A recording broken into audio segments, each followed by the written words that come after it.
Well, guys, as always, appreciate you guys being here. And just to talk about the game, man. Thank you, Jesus, for an opportunity to coach this team. Man, it doesn't mean things are always going to go the way you want them to. But I love this team, and I'm so thankful to be a part of an amazing organization and an amazing group of staff members and players that I know are going to continue to work to fix what happened on Thursday night. I mean, and the reality of it is, guys, us growing from week 1 to week 2 is everything. And I told our team yesterday, what does Boise State, Alabama, Texas, Kansas State, Notre Dame all have in common? What, guys? You guys can answer? Ranked teams lost. Ranked teams lost, right? Also, what we all have in common is we have everything in front of us still, right? We played one game, still have everything in front of us, everything to play for. And I'm not talking about championships and CFP. You guys know me. If we won this game, I still wouldn't talk about that, right? It is all about going 1-0 and being our best, right? That is us learning and growing from week 1. Trust me, you got to be able to learn from wins, but we got to learn from a loss in that, and we did not play our best, not even close, and we're going to talk about that more. And I was thinking about it a lot, even after the game on Friday, obviously watched the film a bunch of times, had really good meetings with our staff, and I remember growing up, and a lot of you guys know my brother Ethan, he's a fireman in town, and growing up, with brothers or with a brother, we fight a lot, right? Especially as a little kid. You fight a lot. My mom used to just put us in the backyard and say, go at it. But there was always this unwritten rule, like, you can't punch each other in the mouth, right? That was kind of like, we might, kind of wrestle and push around, but you're never going to punch someone in the mouth. And then one day, Ethan grabbed a tennis racket and hit me in the face. And at that moment, everything changed. Right? I got punched in the mouth. I had a bloody lip. I had to learn from. So now, the next time we started fighting, I had to grab a stick. Like, I had to be ready for that, and I had to learn from that. I had to learn from that pain, right? And I talked to our team and staff about not flinching. It's easier to not flinch when you've never been hit. If you've never been hit, someone could come up and fake punch you and everything. You're not going to move because you don't know what that pain feels like. Our team hasn't been through what we went through on Thursday night in a long time. We had some losses, but not like that. We got our butts kicked on Thursday night. And now it's our job to not flinch because we learn from it. We know what getting punched in the mouth feels like now. Our jaw got to get stronger. We got to be able to respond better. And I go down a long list of things we got to learn from because we went through that adversity. And the next time we show up to a fight, we better be ready to fight. And we better be ready to take a punch, and we better be able to give one. And we did not do that on Thursday. What does that mean correlated to football? Our mentality and our effort was nowhere near the standard it needs to be at Boise State. And I take absolutely full responsibility for that in all 3 phases. And that is something we are actively working to get fixed. Should not have shown up on Thursday night. It did. And as a coach, it is not on those players. It is on me to make sure that standard is clear. And if a player can't do that consistently, they're not going to play. And if we're going to be selfish at positions and care about me, and not about the team, they're not going to play. This is a team that is about the team. And we got a great group of leaders that care about this team. And the funny part, how it usually works, the guys that care about the team usually get all the individual success too. It's funny how that works. And that's where we're at as a team. And at the end of the day, when you look at football, if you lose the turnover margin, which we did, they had 3, we had 0, they were +3, we were 0, and you lose the explosive play battle, which wasn't even close, you lose 99% of the time.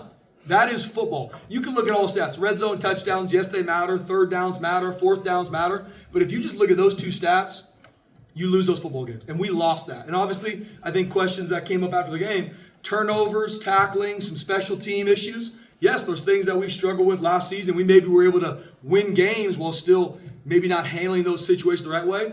It showed up again. So as a coach, we are problem solvers. I'm not going to sit in front of our team or our staff and talk about the problem. We are problem solvers. We are figuring out what's next and how we can grow and improve, and that's what we're going to do. And just like anything, you look at that game, and every game is this way. A couple plays go differently. We're having a completely different conversation right now. But it didn't. We got punched in the mouth, and we better be ready for the fight the next time it shows up. And I promise our team, our staff, I promise Bronco Nation, our team will be ready because of what we learned from on Thursday night. So I'm proud of the conversations we were able to have as a staff. Really like the practice we had today. And we got to continue to stack those. We're going to find out the 11 guys on offense, defense, SWAT, special teams, as we call it, that can uphold the standard and play with a level of effort and a level of mentality that we need to from snap 1 to the end of the game. So as painful as it is, as much as it hurts my heart, the product that's on the field, because it is me, and that represents our state, our city, Bronco Nation. We will be better for it. And like I said, it is game one. There's so much to learn from, and we still have everything in front of us. Not talking end of season goals. I'm talking about us being our best day in and day out and playing Eastern Washington at home on the blue with a great opponent. It's all about our process this week. That's what I told the team. I don't care if we're playing Eastern Washington, Air Force, App State, Notre Dame, the New England Patriots roll in. It is about our process this week, players and staff being their best, and we're going to try and stack week, and then we'll see where we're at the end of the season. So excited for the opponent we got coming to the Blue on Thursday night. Can't wait to be in front of Bronco Nation. I'm sure it's going to be a sellout. I'm really proud of what our administration, JD, Cody, everyone's been able to do with ticket sales. I mean, we have the most, I think, season tickets we've had in a long time. That's shout out to Bronco Nation. And I'm excited with the product we're going to put on the field. Spencer, I think one thing we've known about you ever since you took over is the guys really like to play for you, really want to play for you. You mentioned maybe effort there wasn't up to par. As a player's coach that understands the value of a second chance, how do you walk the fine line between that and also, emphasizing it's a right to be one of the 11 guys on the field at any given time? Yeah, I think just like anything for me, Jay, everything is a balance. And what I mean by that is the reason I coach, and I'm very open about this, is to develop young men where they are to being the best version of themselves, right? Being champions in life. Now, how they play this game, you earn every right to play on that field, right? And if you don't earn it, you're not going to play. I don't care how talented you are. And I think, and as a staff, starting with me, there's some guys that we lost that with going into this game. And I think just like anything, there's a lot of pats on the back going to this game. And as a coach, I try to be very in front about it. Hey, top 25, all this doesn't matter. But it showed up. It showed up. And it says in the Bible, pride comes before a huge fall. Obviously, some pride creeped in. I'm talking with me, I didn't think that going to the game, but we are judged on what happens on that field. You can't erase plays. That is your team. That is who you are. You can't run from it. And so us going forward is if someone doesn't play the way we need them to from an effort and mentality standpoint, they can't play. And will they be given second chances? I think everything's a balance. Everything's a balance. I always want to give every young man an opportunity to grow, to be the best version of himself. But if they fight that standard, there's a lot of places that play that'll be okay with that. Not here. And that's on me for letting that slip. Along those lines, how do you weigh when a guy gets like a personal foul penalty, sitting in for a player too? I know a lot of fans are wondering why Banks didn't sit after that. Yeah, and I'll be honest with you, BJ, I take full responsibility for that. In the moment, I didn't get who it was. I'll be honest, I didn't know the jersey number when it happened. I'll be honest with you. And we should have started with me seeing that, and he should not have played the next down. And I told our team that. We ran for that yesterday, the 2 personal fouls we got in the game, his and Amarion's. And that is absolutely unacceptable. Not only was it a huge play in the game, I don't care if we're up by 50 and that happens. That is not what we do here. And he should not have played the next snap. And that's on me, and that will not happen again. I know him and Mickey was supposed to be a pretty close battle. I think he only got 1 snap in the game. Yeah, Jade Mickey's going to compete this week to play more. And up into that game, Devon Banks did some good stuff in practice. Obviously, by no means perfect, but did some good stuff in practice. But in the game, there were some plays that he didn't do what we need him to do. And it's not just Devon Banks. I want to make sure I'm very clear. There are a lot of players on our team, and maybe people don't see from the TV, but there's a lot of plays on film that were not the standard in regards to our effort and mentality. I know the play that everybody sees. There's a lot more on that tape than just that one play. And so I'm excited to get it fixed. At the end of the day, I take full responsibility for letting that happen because obviously at some point, what you allow is your culture. As the head coach, I've obviously allowed that to be okay, and I'm making it very clear now that it's not, and we got to be better in the future. X's and O's, those kinds of deficiencies are going to happen in a game to everybody, but I think the effort caught a lot of us by surprise, and probably you. Why do you think it happened? It's a good question, Mike. I think right now, looking at that, and I really do, and I've talked to a lot of coaches I respect, not even in this building, that are mentors to me to talk through things and learn from, because I honestly really believe in fall camp, our guys, we worked. This from a reps to intensity to we worked harder than we have in a long time in fall camp. Maybe overdid it, to be honest with you. And because at the end of the day, I can't run from the product that was on that field. That is, I take full responsibility. I'm not running from it. And as I think as a leader, the two things you can't do, you can't make little of something like, oh, it's a fluke, we'll be fine. But you also shouldn't overcorrect to where the world's ending. So I want to find that balance, Mike. And obviously, we didn't have a lot of joy on the sideline. That's a big deal for me. You have to have fun playing. We scored the first touchdown. We're up 7-0, and it still felt kind of dead, kind of off. So I got to figure why. Was it pressure? Was it trying to fulfill expectations? Was it too focused on me and not about the team? I'm looking at a lot of those things. Were we in practice too on maybe details and miss some of the joy of playing this game and cutting it loose and playing with your teammates? So just like anything, it's a balance and looking at it holistically, Mike, to make sure next year's game one is different. It has to be, right? We can't put that product on the field, especially at any game, but especially coming off an off season. And so looking at it and take full responsibility and really doing a lot of looking at all things from the operation to practice to maybe some things were overdone. And that's on me.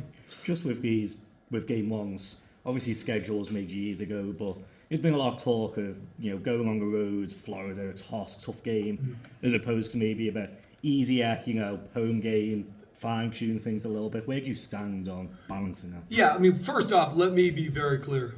That game being played in Tampa had absolutely zero to do with us getting our butts kicked. We could have played that game down the road, and it would have been 34-7 if we played the way we did, right? It had nothing. I think our trainers, our nutrition, our weight, did a great job. Operation, the flights was on point. The hotel was on point. I think we had maybe one guy cramp in the game. So all that was irrelevant. We didn't play well, and that's on me. It would be easier for me to sit up here and be like, the weather and the travel, that had nothing to do with how our team played. Now, is it easier to play game one at home? Absolutely, right? But we have to go on the road and win those games. If we play in freaking Tampa or we play in Ireland, we got to find a way to win those games at Boise State, period, end of story. When you bring up the effort to the players, what's their response? Do they seem pretty receptive to, saying, yeah. We'll find out Friday night. Honestly. We'll find out Friday night because I'm proud of how our guys practiced today, but in this game, everything you get is earned, and we'll see. We'll find out Friday night. Spencer, I know that you want to bear the burden of it, but just kind of along those lines. I bring up last season, hear me out. I'm not bringing up 2601, rushing any of that, but I think your collection of senior captains on that team, Tubes, Ash, Ahmed, three of the guys since I've been covering are probably at the front of the line of the dudes you want to go to war with. How much does this have to be player-led also? Oh, yeah. If it's just me or our staff, we don't get a shot. I believe in the leadership of this team. Obviously, there's some leaders on our team that, A, didn't play well, and B, had a lack of mentality in this game and honestly got broke. That happened. It's our job now to learn and grow from it. Were there leaders on our team last year that wouldn't have? Yeah, absolutely. I can second guess that all the time, but every year is a new year. Every year is a new team, and I'm so thankful for the guys that were here on this team last year. This is our team, and we do have great leaders on this team that I believe in, and they need to step up. And the guys that honestly we talked before the game. Mental toughness is what does it take to break you, right? We talked about that the week before the game. What does it take to break you? And we found out the breaking point of a lot of our players.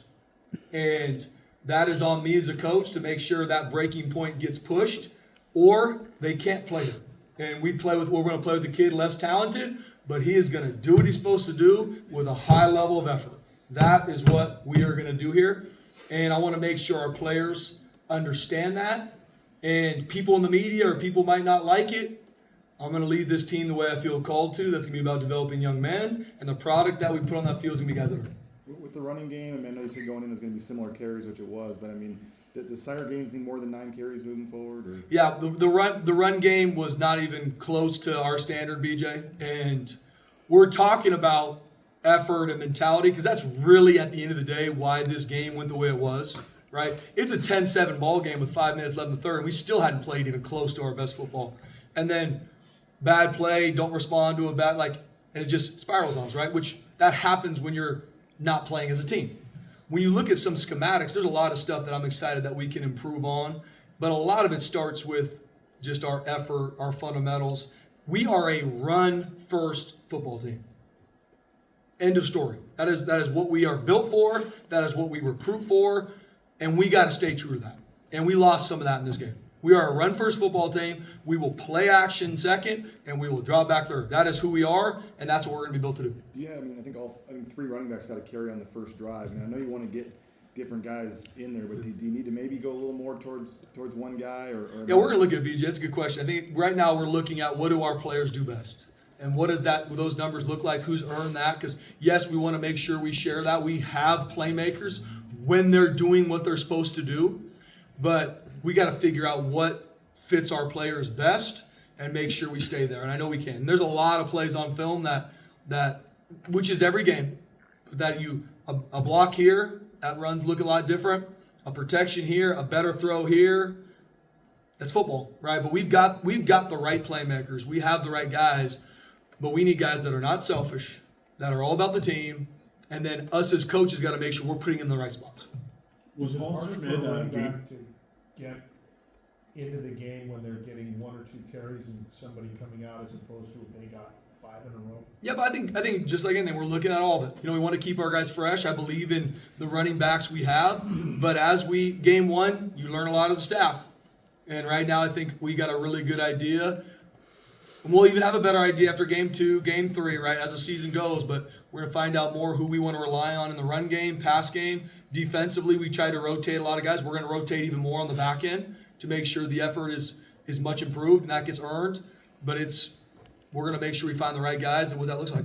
Was Hall Schmidt a game time decision, or what was his availability for last week, and what's his?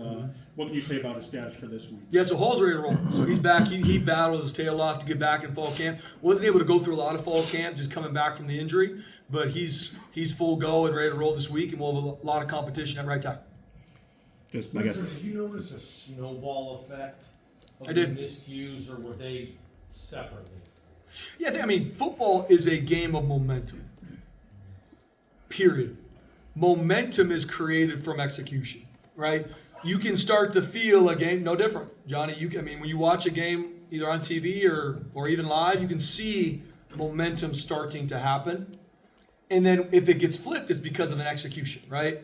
An offense is moving the ball, they got the momentum, and then it's a TFL or a sack or an interception. And then all of a sudden, the momentum's back to the other side.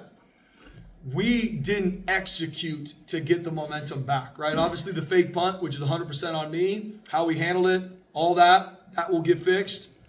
Huge play in the game. And that's a 14-point swing, probably. Not only are you not getting the ball back, down 3, they go up 17-7, right? Now, it's still 17-7. We never executed to get ourselves out. Then we miss a 4th down. We just could never be consistent enough in how we executed. And that's something that we're looking at to make sure we put our guys in efficient spots. We got to be more efficient on 1st down as an offense. We played way too many 3rd and longs because we weren't efficient on 1st down. Defensively, critical 3rd downs hurt us, right? The first drive of the game or second drive of the game is 3rd and 17. Got to get off the field in 3rd and 17. We get off the field in 3rd and 17, we're already up 7-0. This thing, you know what I mean? And we could second guess that all day. We lost 34-7. We got our butts kicked, period, end of story. But there's a lot of things on that tape that created a snowball effect, Johnny, because of a lack of execution. Offensive. With Chris Marshall, obviously waited for him to see what he could do. That drive near the end of the first quarter, made a couple of big plays for you guys, and didn't see much of him the rest of the way. How encouraging were the plays that he made, and then what kind of happened from there on out with him? Yeah, 19 yards for Chris isn't good enough, and he did some really good stuff. Need a lot more from him. He's got all the talent in the world. Really excited for him to have a good week so we can continue to get more from him. I'm proud of how he's prepped and how he's been able to get himself to this point, and we got to find ways to get our playmakers the ball. But it's a holistic part of it, right? There's protection. There's the throw. There's a lot of things that go into this. And we're looking at it as an offense to make sure that we can get our playmakers the ball, and then our playmakers got to get open. There's a lot of plays on film. Our guys are absolutely locked up. There is nowhere to go with the ball. So people can yell at Maddox all they want. Now, there's some times they're open and we don't get it to them. Absolutely. But there's a lot of plays where our guys are absolutely locked up. We got to get open. We got to win a man coverage too. So Our receivers got to continue to step up and be able to do that, and then we got to make sure we protect Maddox, and Maddox has to make sure he puts the ball in the right spot. I mean, when you're trying to find positives with the players, I mean, I think you got across it 58 times and just had some critical, like, 3rd and 4th downs you couldn't make. But, I mean, without the fumbles and some of the drops, I mean, do you feel like it was – I mean, I know it was 34-7, but do you feel like offensively you were pretty close to doing a lot more than you did? Or Yeah, I mean, I don't have the exact stats on me, BJ, but I think we were close to even leading in total yards, right? But I think that's where, honestly, stuff comes in. I think stats are for losers in there, right? Because I can look at that a little bit and that to me, looking at that runs from the truth, where we got beat 34-7 and we play with a lack of effort and a lack of mentality. We have to get that fixed. We have more than enough here. No different than the question about travel. Our travel was elite. Like, I appreciate our administration. There was no holds barred for we had everything we needed to play that game. Personnel, all of it. We have to execute, and we got to play with effort and mentality. We have the right schemes, we have the right coaches, and we got to make sure that our guys go out there and execute consistently. Go ahead. Where do you think Maddox struggled and why? Yeah, I mean, Maddox is a relentless competitor, man. Like, there are some football things that we need to get cleaned up. Maddox, it's never going to be a lack of effort and mentality and want to win. There were some times, though, I mean, once again, as a quarterback, the pressure that's on him, and they were bringing some things, and we were losing some protection early on in the game that got him out of the pocket. There's some other times in the game where he left the pocket too soon and should have stayed in the pocket and delivered the ball because our guys were getting open. But the thing about Maddox, there's no one that wants to get it fixed more than him. I'm not concerned about Maddox learning and growing from this team because he's an elite competitor.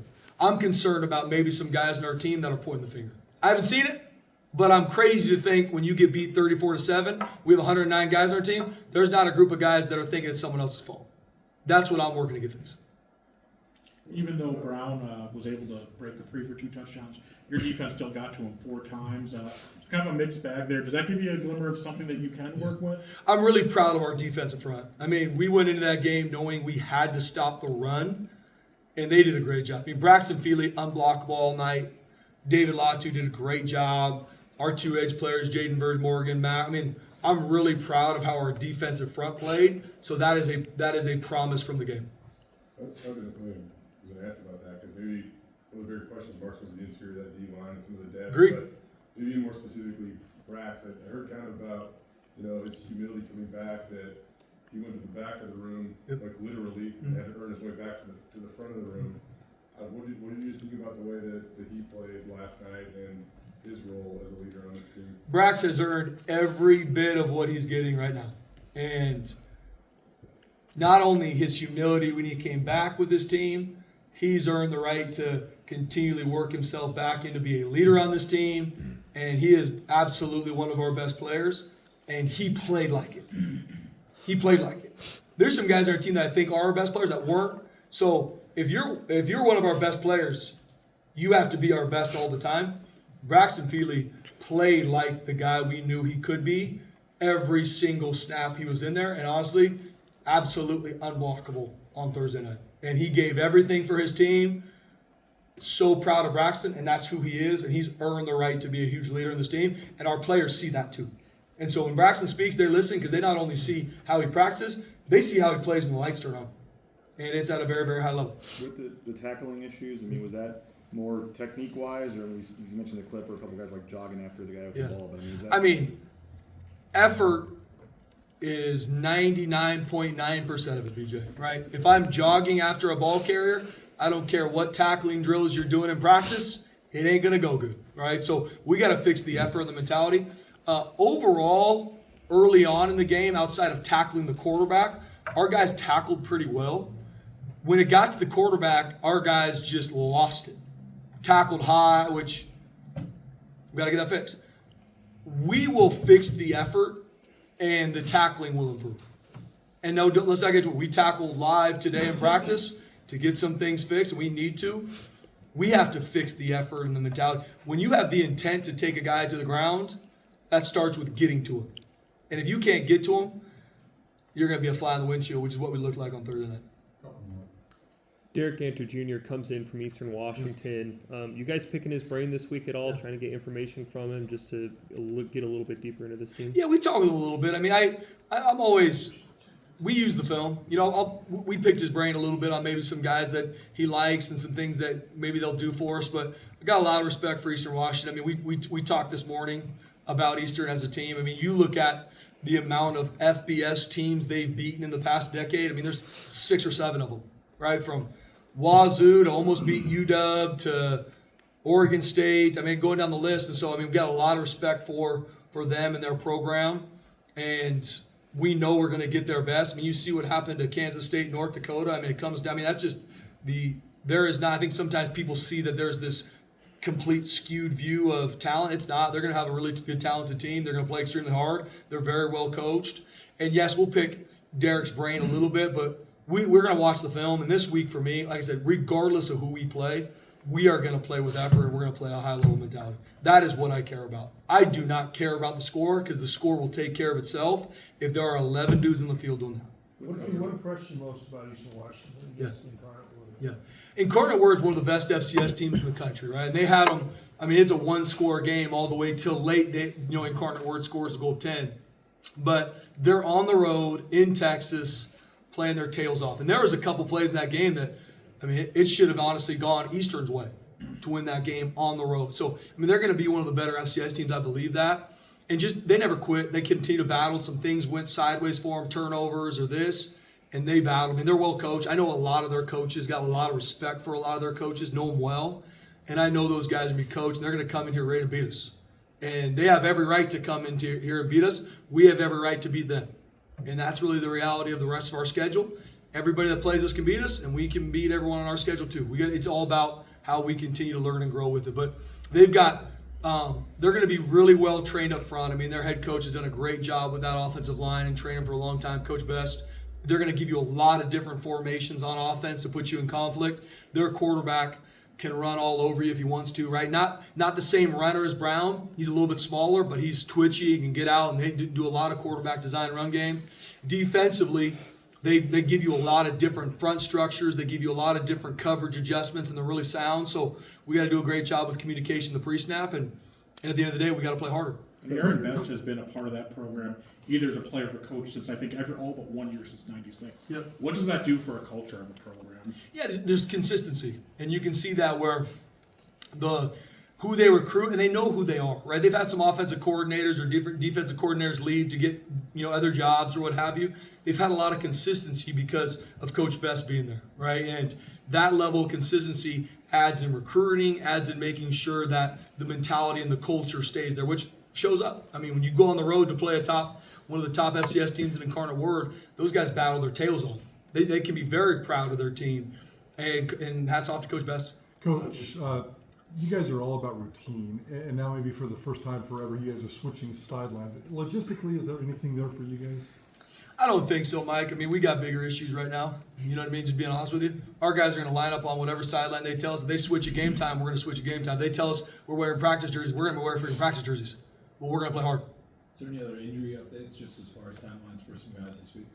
No, right now, I mean, we talked about Holschmidt. He's rolling this week. Right now, no. I mean, right now we feel pretty good about the health of our team, and there's a couple guys that banged up from the game, but should be ready to roll. How about with that?